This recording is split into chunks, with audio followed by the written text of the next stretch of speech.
Assalamualaikum warahmatullahi wabarakatuh. Apa kabar sobat defensif semuanya? Semoga sobat defensif dalam keadaan sehat, dan untuk yang kurang sehat semoga segera diberi kesehatan dan kesembuhan. Selamat jumpa kembali bersama saya Farhati Haris dari Defensif Indonesia di acara Bincang-Bincang bersama di ID.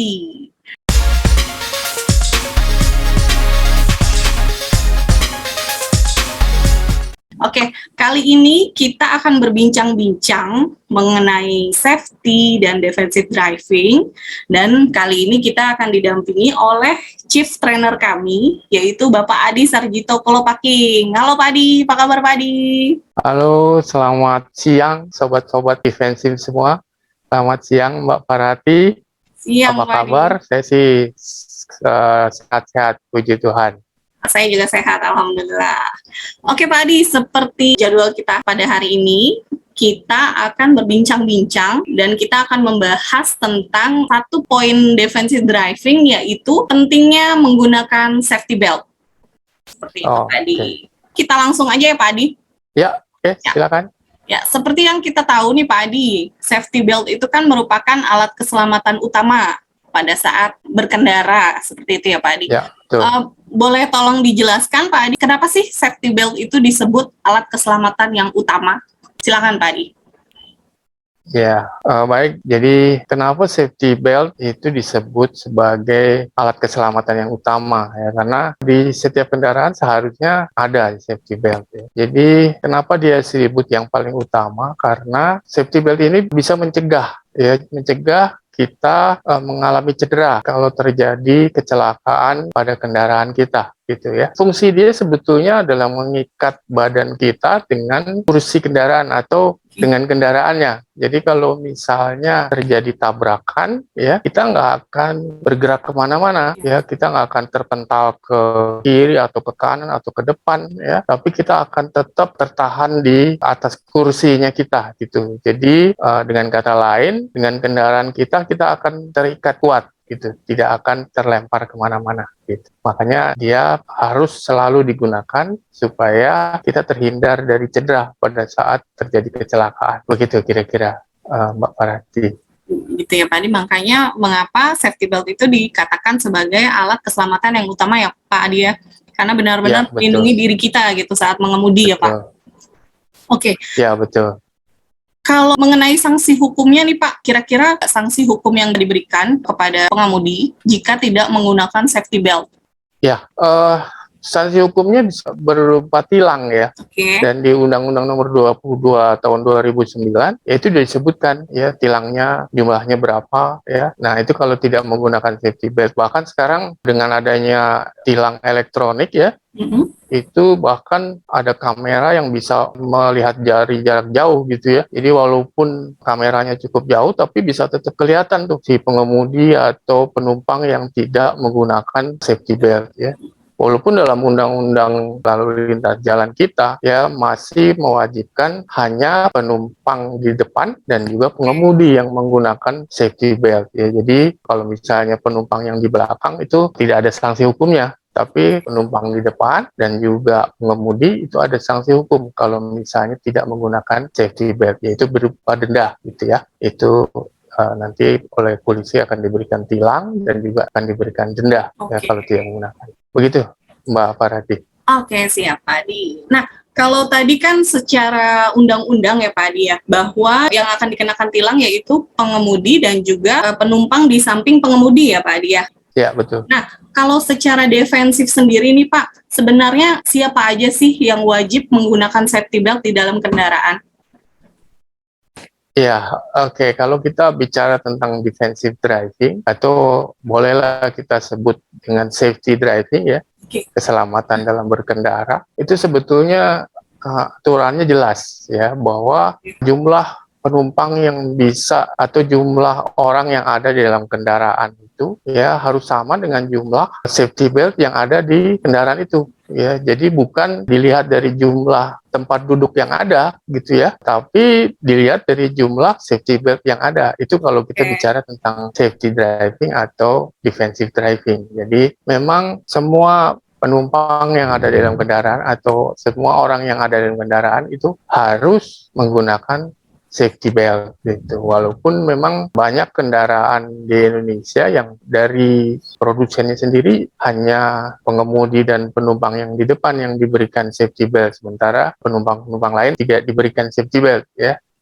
Jadi seperti itu kira-kira kalau kita bicara tentang defensive driving ya. Oke, jadi semua penumpang yang berada di kendaraan itu wajib menggunakan safety belt ya Pak Adi, secara safety Ya, driving betul. ya? Termasuk juga anak-anak. Oke, siap. Lalu kalau untuk penumpang belakang, itu alasannya apa sih Pak Adi? Kenapa penumpang di belakang juga wajib menggunakan safety belt? Ya, kenapa penumpang belakang juga tetap harus menggunakan safety belt? Karena sama seperti penumpang depan dan juga pengemudi, ya, penumpang di belakang, ya, pada saat terjadi kecelakaan, dia akan bisa terlempar, ya, atau bergerak, ya, bergerak entah ke kiri, kanan, ke depan, ya, atau bahkan ke belakang, atau bahkan juga terpelanting ke banyak tempat, gitu ya, di bagian dari kendaraan, gitu. Misalnya contoh gitu ya, kendaraan yang ditumpangi nabrak dinding batas gitu misalnya, atau railing batas di sebelah jalan gitu misalnya. Tapi kemudian setelah itu kendaraan itu kemudian ditabrak lagi dari belakang. Nah, pada saat kendaraan yang pertama kali menabrak dinding di depan atau menabrak railing di depan, ya dia akan terlempar ke depan. Si penumpang yang di belakang ini akan terlempar ke depan. Tapi begitu sesudah itu ditabrak oleh kendaraan lain dari belakang, ya dia tidak hanya terlempar ke depan, tapi nanti juga akan terlempar ke belakang juga. Gitu. Akhirnya dia jadi seperti istilahnya seperti pinball ya, pinball itu apa ya? Dingdong gitu ya. Kalau kita main dingdong, mungkin Mbak Farah itu juga pernah main ya dingdong. Ya, itu bolanya itu kan lari-lari tuh ya kemana, ya, ke depan, betul, ke belakang, ke depan, ke belakang. Nah, kalau orang tidak menggunakan safety belt dalam kendaraan, ini dia seperti bola yang ada di pinball itu. Jadi ditabrak dari belakang dia ke depan, ya, terus kemudian dia nabrak ke depan, dia ke belakang gitu. Nah, itu yang akan menyebabkan cederanya lebih parah gitu. Dan bahkan juga dia bisa menyebabkan penumpang-penumpang lain di sekitarnya itu mengalami cedera juga gitu karena dia tidak menggunakan safety belt ya. Kira-kira seperti itu. Baik. Jadi memang sangat penting ya Pak kalau penumpang di belakang juga menggunakan safety belt. Sangat penting. Dan kita juga bisa melihat contoh soal ya beberapa kali terjadi kecelakaan. Maaf ya, mungkin saya menyebut beberapa kasus kecelakaan waktu itu. Salah satu pelawak terkenal kita ya, almarhum Taufik Safalas ya. Jadi beliau waktu itu duduk di kursi bagian belakang ya, tapi karena tidak menggunakan safety belt ya akhirnya cedera terus kemudian meninggal dunia ya, termasuk juga waktu itu ya beberapa kecelakaan terjadi ya akibat tidak menggunakan safety belt di belakang. Jadi penting penggunaan safety belt di belakang walaupun banyak orang menganggap tidak perlu, tapi sebetulnya itu sangat penting. Gitu. Baik. Semoga setelah Sobat Defensif menonton video kita ini, Sobat Defensif jadi mendapatkan pencerahan gitu ya Pak ya. Supaya mudah-mudahan. Betul, supaya tahu betapa pentingnya menggunakan safety belt untuk semua penumpang atau untuk semua orang yang berada di dalam kendaraan. Seperti itu ya Pak Adi ya? Betul. Lalu untuk penggunaan safety beltnya itu sendiri Pak, mungkin yang secara umum kita tahu ya untuk mengikat tubuh kita gitu kan. Tapi untuk secara safety atau defensifnya, penggunaan safety belt yang baik dan benar itu seperti apa sih Pak Adi? Oke, mungkin saya jelaskan lebih dulu ya tentang safety beltnya sendiri ya. Siap. Karena di banyak kendaraan ya berbeda-beda nih safety beltnya. Ada safety belt yang memang sudah otomatis gitu ya. Jadi di kendaraan-kendaraan yang sudah baru ya atau yang harganya maksudnya premium gitu ya. Dia menggunakan safety belt yang sudah otomatis. Jadi kita tinggal tarik ya, kita tarik dari tempatnya terus kemudian kita bukan di bakalnya, itu dia otomatis begitu terjadi tabrakan dia akan nahan gitu ya, nahan sendiri. Tapi di beberapa kendaraan lain, mungkin kendaraan-kendaraan niaga ya, atau mungkin truk ya, beberapa masih menggunakan safety belt yang harus diatur gitu ya, harus di setel gitu, hampir mirip seperti ikat pinggang gitu ya. Jadi harus dikencengin gitu, harus dikencengin sendiri oleh si pengguna ya. Jadi tidak bisa otomatis gitu. Nah, alangkah baiknya sih diganti ya. Lebih baik kalau diganti dengan yang otomatis karena itu lebih mudah untuk penggunaan dan lebih praktis gitu ya. Tapi memang harganya lumayan mahal ya untuk yang otomatis seperti itu. Tapi sebetulnya ada 3 prinsip utama ya pada saat kita menggunakan safety belt yang baik dan benar gitu ya. Yang pertama dia harus dalam keadaan rendah ya. Rendah tuh dia digunakan di tulang pinggang. Jadi ada beberapa safety belt ya, dia ada 3 titik yaitu 2 titik di pinggang ya, 1 titik di bahu ya. Nah, penggunaannya itu harus rendah.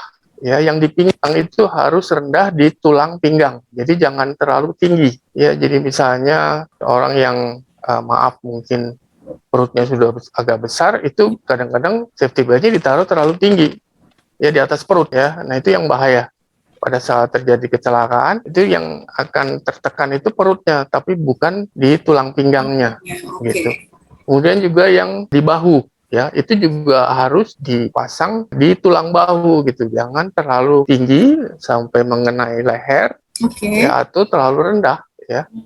Atau malahan ada yang sampai dilepas sama sekali gitu ya, tidak digunakan yang di pundak gitu ya. Jadi dia harus digunakan dalam posisi yang rendah-rendah, itu maksudnya dia mengenai bagian dari tulang kita, sehingga pada saat terjadi tabrakan yang akan menahan tubuh kita itu ke bagian tulang dari badan kita.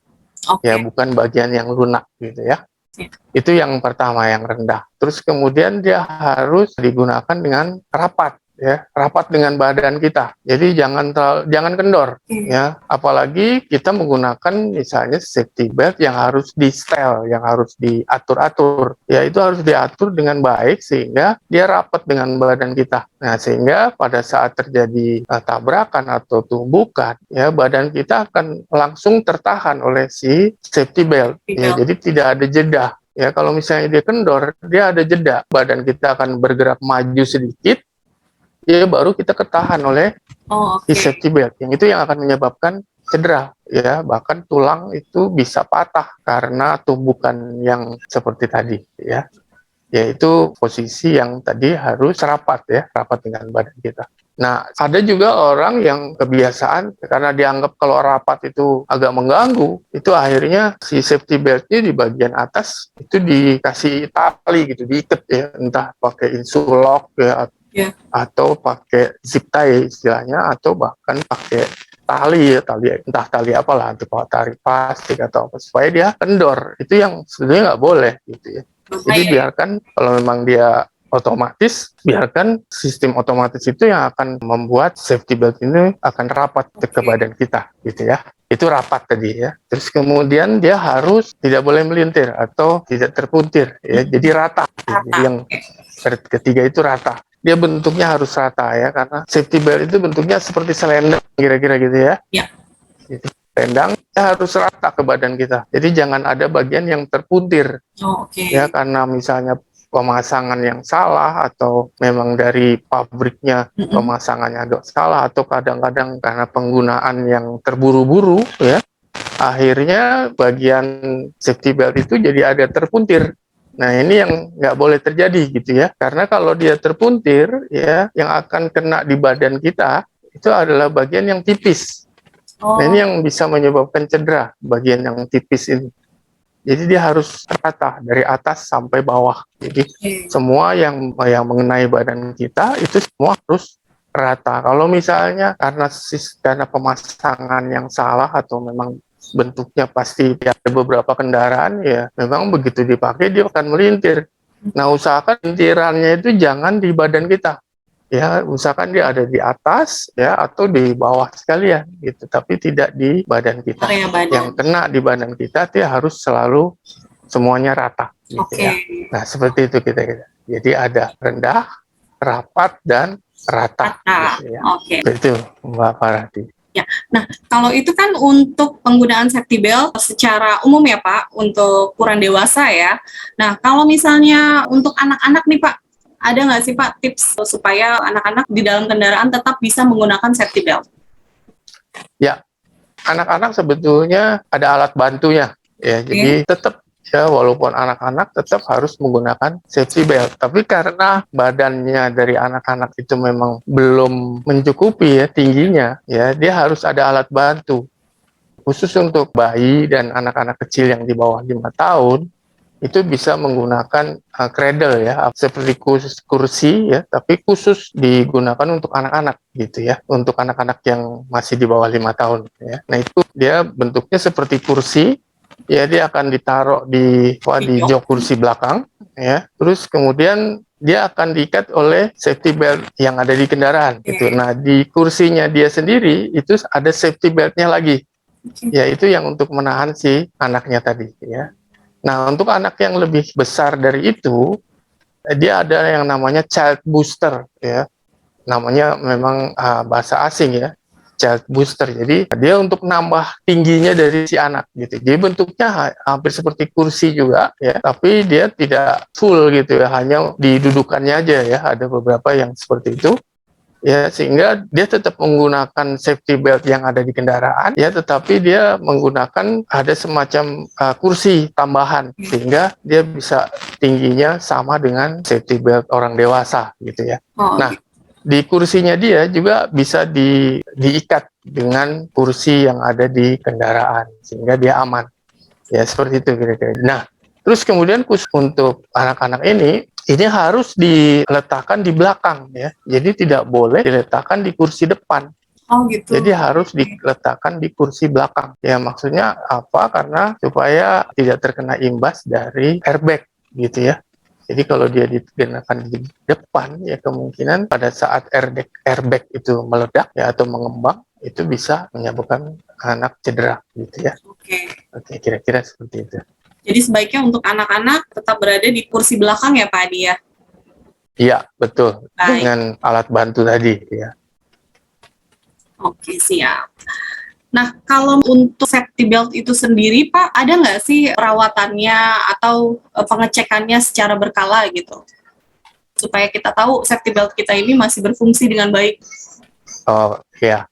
Perawatan sih sebetulnya paling dibersihkan aja ya, dengan mungkin kanebo atau apa gitu ya, dengan kain lap gitu, dibersihkan. Jadi pastikan itu selalu bersih, dan kemudian kita juga lihat kondisinya ya. Kalau misalnya dia sudah mulai keluar benang-benangnya gitu ya, di bagian pinggir itu, di bagian samping dari safety beltnya sendiri ya, dari samping beltnya itu sudah mulai keluar benang-benang, udah mulai terlihat terputus-putus ini jahitan-jahitannya ya, nah, itu udah harus diganti itu, seperti itu ya. Jadi perlu diperhatikan, dan juga yang perlu diperhatikan adalah khusus untuk safety belt yang otomatis ya, kita perlu perhatikan sistem otomatisnya. Jadi sistem otomatis ini pada saat terjadi hentakan, misalnya tabrakan ya, itu dia otomatis akan menahan dari safety beltnya gitu ya. Nah, caranya melihat masih baik atau tidak itu adalah dengan menarik safety belt itu dengan cara menghentak gitu ya. Jadi harus kuat ya. Tarik safety beltnya dengan kuat, gitu ya. Nah, dia akan nahan. Kalau dia ditarik dengan kuat dia tidak nahan, itu berarti sistem pengunci yang ada di safety belt ini udah rusak gitu ya. Dia ada kayak semacam bola-bola yang akan mengunci gitu ya di dalamnya. Kalau dan beberapa yang istilahnya afkir ya, yang tidak bisa digunakan ya, beberapa yang diproduksi ada yang sempat terjadi seperti itu. Nah, kalau sudah diafkir dari pabrik, itu sudah nggak digunakan karena dia sistemnya sudah nggak bekerja gitu ya. Nah, itu yang kita perlu perhatikan ya. Jadi mungkin bisa saja sistem di dalamnya sudah mulai rusak ya. Nah, itu perlu kita tes ya, kita cek ya, termasuk juga buckle atau pengunci yang musuhnya gitu ya. Ya, pengunci yang itu kita juga buckle ya istilahnya, itu juga kita perlu perhatikan. Masuk dengan bagus, dengan gampang ya, terkunci dengan baik ya, dan juga gampang kita untuk melepas. Gitu. Jadi pada saat kita lepas ya, kita pencet tombol yang untuk melepas itu harus lepas dengan gampang. Supaya pada saat misalnya terjadi emergensi, entah kebakaran atau banjir tiba-tiba ya, kita bisa melepas safety belt itu dengan cepat gitu. Ya, kira-kira itu perawatannya. Ya, mungkin perawatan dan termasuk cara untuk melihat itu masih baik atau enggak, gitu ya, pemeriksaannya. Dan untuk pengecekannya sendiri itu harus dilakukan berkala ya Pak Adi ya? Ya, pengecekannya lebih bagus ya setiap kali pagi-pagi ya sebelum kita gunakan ya itu kita cek.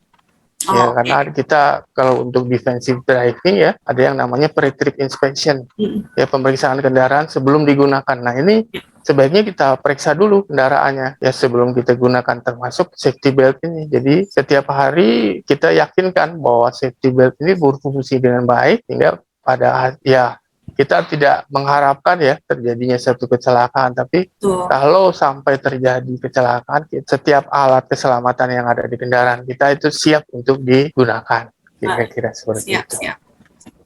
Ya, Pak Adi, ngomong-ngomong soal keadaan darurat tadi seperti yang Pak Adi sudah sampaikan, misalnya dalam keadaan banjir gitu atau ada kebakaran gitu. Dalam keadaan banjir sendiri, apakah benar ketika kendaraan melewati banjir lebih baik safety belt itu kita buka gitu Pak? Ya, mohon maaf ya, saya sendiri nggak menganjurkan atau nggak merekomendasikan kita untuk menerobos banjir ya, karena itu berbahaya. Terus kemudian kita juga kadang-kadang tidak tahu ya dalamnya air itu sampai seberapa gitu ya, jangan sampai terjadi kecelakaan karena banjir ya. Tapi kalau memang terpaksa kita harus menembus banjir, ya memang sebaiknya safety belt itu dilepas. Ya karena toh pada saat kita melewati banjir, kecepatan yang kita tempuh juga nggak akan terlalu cepat gitu ya. Mungkin di bawah 10 km per jam. Sehingga kita tidak menggunakan safety belt pun nggak apa-apa. Tapi misalnya terjadi keadaan darurat, misalnya mobil kita tenggelam atau misalnya terbawa arus, ya kita bisa lebih cepat untuk keluar dari kendaraan. Tidak terburu-buru melepas safety belt, tapi kita udah siap gitu ya, safety belt sudah terlepas. Ya termasuk juga kalau kita isi bahan bakar di SPBU ya. Jadi biasakan pada saat mengisi bahan bakar di SPBU ya semua penumpang yang ada di kendaraan termasuk pengemudi kalau misalnya dia tidak turun ya itu melepas safety beltnya. Sehingga kalau misalnya terjadi emergency ya misalnya ada kebakaran atau apa ya kita bisa cepat keluar dari kendaraan gitu ya. Seperti itu kira-kira. Ya, jadi selalu siap ya karena toh kalau di SPBU ya kendaraan tidak bergerak kan, berhenti gitu ya. Betul. Jadi nggak masalah kita melepas dulu safety beltnya gitu. Jadi, yang penting kita siap kalau misalnya terjadi keadaan darurat. Oke, siap kalau gitu Pak Adi. Ini sangat bermanfaat sekali nih Pak Adi tipsnya dan juga ilmu barunya mengenai safety belt nih. Mudah-mudahan sobat defensif yang sedang menonton podcast kita pada hari ini bisa mengambil banyak manfaat dari apa yang sudah disampaikan oleh Pak Adi. Amin. Mudah-mudahan. Mudah-mudahan kita semua selalu selamat saat berkendara dan jangan lupa untuk menggunakan safety belt tadi ya Pak Adi ya, karena safety belt merupakan alat keselamatan yang paling utama gitu ya Pak ya. Iya. Ya, untuk sobat defensif, kalau ada pertanyaan mungkin bisa di komen di kolom komentar. Nanti di lain kesempatan kita akan menjawab kembali atau mungkin kita akan membuat podcast dengan tema lainnya. Jadi ditunggu aja untuk podcast-podcast di ID selanjutnya yang pastinya akan bermanfaat, dan jangan lupa untuk subscribe YouTube channel Defensive ID Official, dan semoga apa yang sudah disampaikan bisa bermanfaat untuk teman-teman semua, untuk sobat defensif semua. Baik, untuk Pak Adi Sarjito Kolopaking, terima kasih banyak atas infonya Pak.